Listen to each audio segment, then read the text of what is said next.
I've said a few times that Metro Boomin keeps wasting his great production on pretty meh rappers and pretty meh artists. Like that Without Warning mixtape wasn't bad, like it just ended up being meh overall because I think the first few tracks were great, and then after that it just slumped completely because it was just the same song over and over again basically.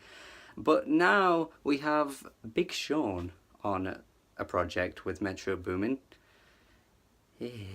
Big Sean's become a bit of a laughing stock in the hip hop world. It's kind of funny that we have to include him in like the hip hop circle because he just doesn't really have that much technical skill at all when it comes to rapping. But he has a few good singles here and there, like Bounce Back. But for an entire album, I'm always just like I just get so bored of his voice. He just has such a lack of like animation to his voice, I guess. Like I know I'm not, not everyone can be like a Chance the Rapper or a Dram, but I just want a bit of passion coming through. And over these kind of beats, it just ends up being another atmospheric trap rap album.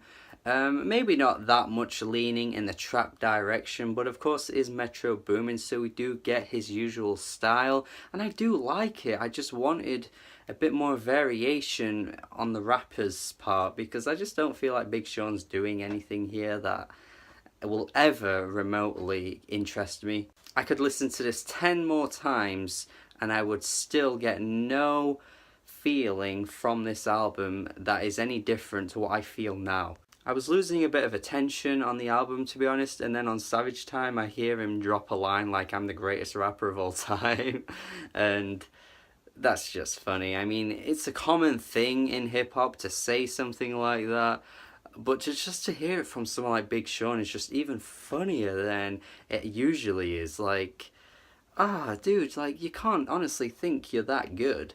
You've not proven anything at this point. Like, what are you talking about? And then I think on it is on the closing track, he's talking about how, like, he's worked really hard up until this point. And I can't take that away from him. No one really can. I mean, a lot of musicians do work hard to then get some idiot like me on YouTube saying that the album's shit. But just still, it doesn't mean that you're the greatest of all time because you've got a Grammy nomination now. You've had a few top 10 hits. Your albums sell okay. Like, I just don't think none of those are things to determine whether you're the greatest. The opening track, Go Legend, has a terrible chorus. Like, honestly, Travis Scott on this one sounds horrific. I do feel like I wonder if he's ever going to get to that level he did on Rodeo, because on this one he sounds so bad. It's just awful, like a terrible intro to an album. It does pick up a little bit from there. This is like the worst case on the album, but it's still, I'm just like not left to be thinking that I'm gonna get into an album when it starts off like this. Like, you just never are when the opening track is that bad. And apart from the fact that the Big Sean sounds so lifeless on these songs, the lyrics, man, I mean, you can't call him a good rapper after listening to this. Head so good, pussy so good, I quit my job and fuck you all day if I could. Like, what? Like, what? I mean, sure, of course, appreciate the sex if it's that good, but just like, you don't write that in a song. Like, I just don't get how anyone would write that in a song. It's just honestly, there's just not much to report with this one. It's just Metro Boomin doing his thing, not fulfilling his potential, I keep wanting to say. I hope he watches one of my videos one day and realizes that he just isn't getting there, and he needs to feature like some great rappers on his music. He's so big at this point. Like, he's such a like well-known producer. You'd think he'd just go out there and adventure a little bit, experiment with his ideas and try someone different. But he just keeps putting on these boring generic rappers on his stuff, like Nav, and like, why? Oh, and if anyone could tell me the sample on that closing track, I want to know, because that is a really good song. I just can't think of what the sample is from though. What is it? But that closing track is pretty good. I've got to admit that. yeah, that's a decent end to the album. I want to say 2 Chainz comes through on this album too, on the second track, Big Business, I think it is. He put out a pretty decent album earlier in the year as well. I think 2 Chainz is getting up there, man. Yeah, he's on his way to putting out some great music, I think, if he keeps it up. Because I'm just liking the way he flows now. I used to think he was pretty standard and boring and generic. But I don't know. I think he's upped his game. Big Sean though, no, Big Sean has not upped his game. He hasn't. No, but 2 Chainz, yeah.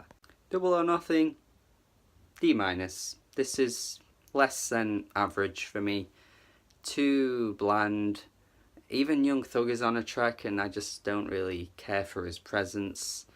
21 comes on, sounds like he fits the beat better than Big Sean, which is pretty funny. But again, I'm not a big 21 fan, so that's not really a highlight for me either. This album is just less than what you want.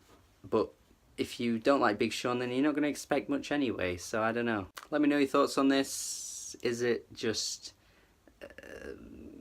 me that thinks it's not very good? I don't think there are any bangers on this. I can't even say that, which is not what I could say about Metro Boomin's last project, Without Warning, because there were a few bangers on there, but this one's got nothing for me, I don't think. So yeah, I'm just not feeling it, really. No.